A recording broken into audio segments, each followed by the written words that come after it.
Episode 33 of The Clinical Dose. Guys, we have a very special guest for this episode. Let me introduce you to Ethan Gohari. Ethan, what's happening, brother? Not much for the Welcome to The Clinical Dose. Guys, Ethan is IFBB Classic Physique Pro, Australia's newest IFBB Classic Physique Pro, also massive Joe-sponsored athlete. He's here visiting us here in Adelaide over the next couple of days. So, of course, had to get you in an episode of Clinical Dose. That's it. Ethan, we got 5 questions, all from Instagram today. They've come through the Instagram Q&A. Good ones, though. Let's get straight into it. Let's get into it. Question 1 from Wesley Seng. In every aspect for both fitness and business, what sets the elite and the mediocre people apart? Yeah, I reckon just being different and providing the people what they need, like giving them the results they want. When it comes to fitness, like I am a personal trainer myself, and I started like 5-6 years ago with no clients, just being on gym floor, cleaning the gym, moving the weights, having no sessions a week to up to now 60 sessions a week, which was a big goal for me as a teenager. And I think just being different and providing what they need and giving them the results, it makes a big difference. And obviously you should have a really good friendship with your clients, and that helps a lot as well. Yeah, I think you know, generally speaking, in any business, you have to be like people focused. You have to be client focused. You know, I think if you're in a business and your primary question that you're asking yourself is what's in it for me, it's never going to end well. It always has to be what's in it for the customer, what's in it for them. Exactly. And I think if you have that you know, focus on people and focus on providing value to other people, that is really what sets the elite apart from the mediocre. What about in fitness, man? Because you see, you know, a lot of competitors come up. You see a lot of people in fitness. What sets people apart in their fitness journeys? You know, what are the kind of habits, the routines that make people? It's all about consistency. Doing the same thing every single day. Like I started competing 6 years ago, and since then I've never missed a session. I've never missed a meal, and I made big progress. I've put on like 10 kilos.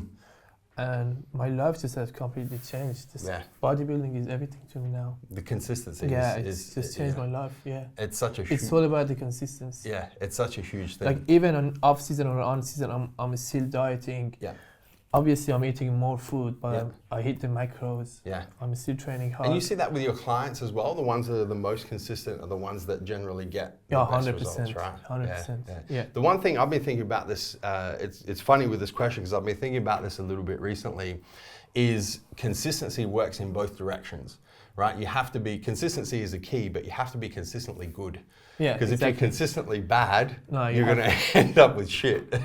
You just got to get better and better every single day. 100%. All right, question number 2. This one comes from ALX. Let's go, Alex Era, also from Instagram.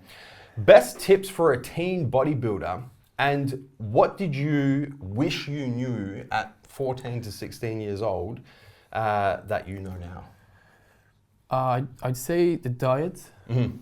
I started training when I was 14, but I only started dieting when I was, I think, 21. I started tracking my food, making sure I ate the right macros, and that makes a big difference. Like in my first 6, 7, 8 years of training, I still looked alright, but I didn't make any crazy progress in 6, 7 years. But since I started dieting, it made a big difference. Huge, every single day I could see the progress. Every single day. I think like I'm exactly the same, man. Like, you know, I trained, I came from like a basketball background before I got into bodybuilding, but you know, the turbocharger on the results was when you start taking your diet seriously. You know, you can go to the gym and you can train as hard as you want to train, as many times a day as you want to train, you know, and just go crazy. But if you're not fueling your body correctly to get the results that you want, you know, it's I always say that to my clients. If your diet is 100% and you train it 2-3 times a day, even not 100%, you don't go to failure or anything, you still get results. But if it's the other way around, you won't get it's very difficult results. That's great advice for you know, for those of you starting out, teenagers, you know, when you're starting to get serious about your physique development, is, you know, turn the dials up on your diet and you're going to get awesome results. Next question, also from Instagram, Darcy Robert Amos. What's your favorite non-stim pre-workout? At the moment, I'm not taking non-stim pre-workout. I'm taking like Total War. Yeah. Yeah, I love my Total War. It's just giving me a good buzz. And sometimes I take Total War with Big Noise. Big Noise, yeah. Stack, Redcon one stack. Yeah. Yeah. I like that combo.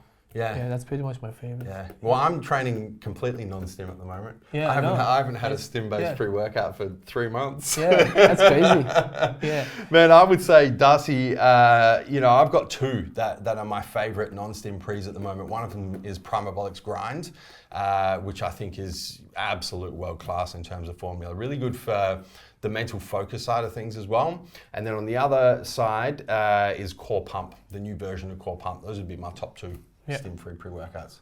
Maybe I'll throw some in your stack today. Yeah, sure. Question 4, Harrison H50. How to get out of a low motivation slump? I don't think you've ever had a low motivation I've never had that before. That never happened to me, but you gotta find something that you truly enjoy. Like, I enjoy bodybuilding. Like, I never feel like I'm pushing myself or doing anything crazy. It's my passion. I enjoy every bit. I enjoy the diet. I enjoy all the sacrifices we make. Like, when you prep, like a lot of things change. Like, you don't get a good sleep at night. Your energy level is down. I still enjoy those things because it's my passion. I love seeing the progress. I love getting better and better each day. I want to get better and better each time we compete. Every time I look in the mirror, I want to see the process. Yeah. So for me, it's the process that makes a big difference and keeps me motivated. What about in your work? Have you ever kind of, with your personal training and coaching and that sort of thing, have you ever had periods where you're like, I don't really feel like training people today, or my energy levels and my motivation levels? It sometimes happens with those clients that they're not as serious and they're not getting results, obviously, because they're not following the protocols. Like, I don't usually look forward to train them because they're not listening to me, obviously. Yeah. They're not getting results. Taking it seriously. But I enjoy training serious people. I love training serious people, and I just give them everything I got. I do my best. I think it's an interesting point, is that if you're finding yourself, Harrison, consistently going through periods of low motivation, it's probably a good sign that whatever you're doing in your life, it's not something you're passionate about. Right? Because I think the more passion you have for what you do, the more often you're filled with high levels of motivation. Yeah, every now and again you might have a little slump, for whatever reason, but most of the time, on the balance of numbers, you're highly motivated. So I think that's the first point, is if you are consistently finding, every couple of days, a few times a week, couple of times, however many times a month, that you're like, my motivations levels are so low. I just can't be bothered, that sort of thing. It's probably a sign that, you really have to look at what's happening in your life and maybe making some changes. Then, if you are in a position where you're pretty happy with what you're doing, you're passionate about what you're doing, you enjoy what you're doing, and then you have those periods of low motivation, because we'll go through them at some point. My big piece of advice is that action drives motivation. So you have to start with action. You have to put one foot in front of the other.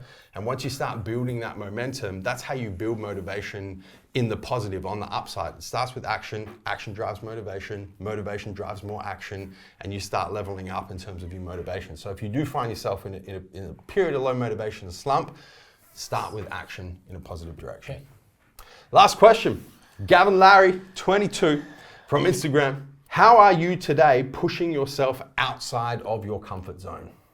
And I think just a bit of background to this question. So in an earlier episode of Clinical Dose, I can't remember what the question was, but I made a comment where I purposely put myself in situations every single day where I'm uncomfortable, where I'm pushing myself outside of my comfort zone. So I know you do the same thing, Ethan. So how, today, let's look at today. What are you doing to push yourself outside of your comfort zone?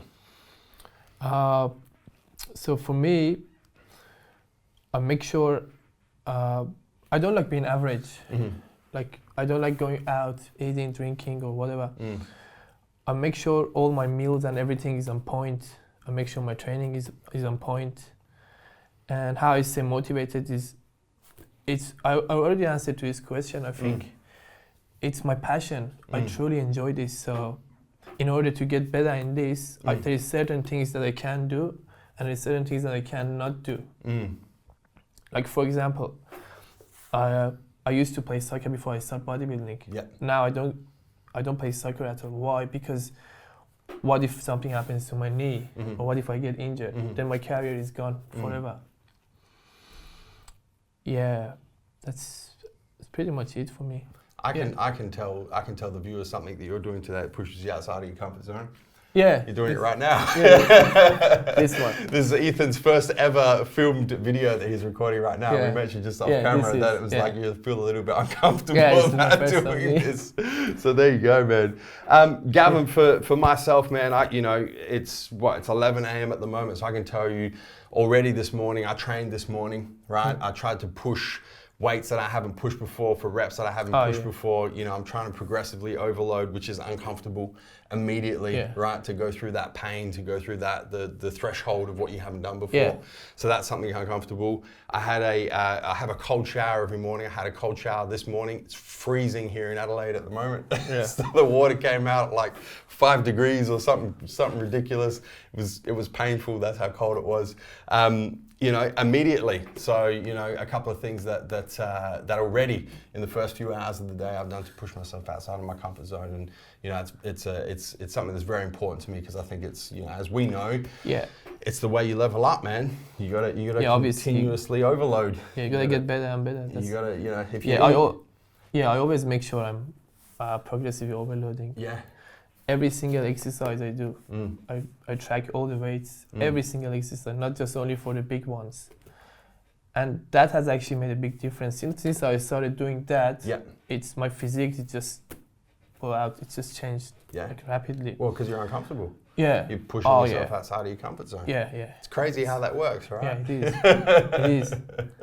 Guys, that's a wrap for this episode of The Clinical Dose. Ethan, thank you so much, man. Thanks, brother. Thank you for recording your first ever video as an episode of The Clinical Dose. I appreciate it. I'm sure the viewers have appreciated it as well. Guys, as always, if you have any questions that you'd like us to answer in the next episode of The Clinical Dose, the best place to put them is in a comment right here on the YouTube channel down below in the comment section. That's the first place we look for the next round of questions. And then of course on the Instagram Q&A also. As always, don't forget to hit the subscribe button. Subscribe to the Massive Joe's YouTube channel to make sure you don't miss a beat when it comes to everything we've got happening here on the channel, including all these new episodes of Clinical Dose with guests like Ethan popping up every now and again. You just don't know when you're going to get one of the Massive Joe sponsored athletes, IFBB pros, in on this episode. Guys, thank you so much for tuning in. Until next time, we're coming to you from MassiveJoes.com. Tell them to stay massive. Stay massive. Boom.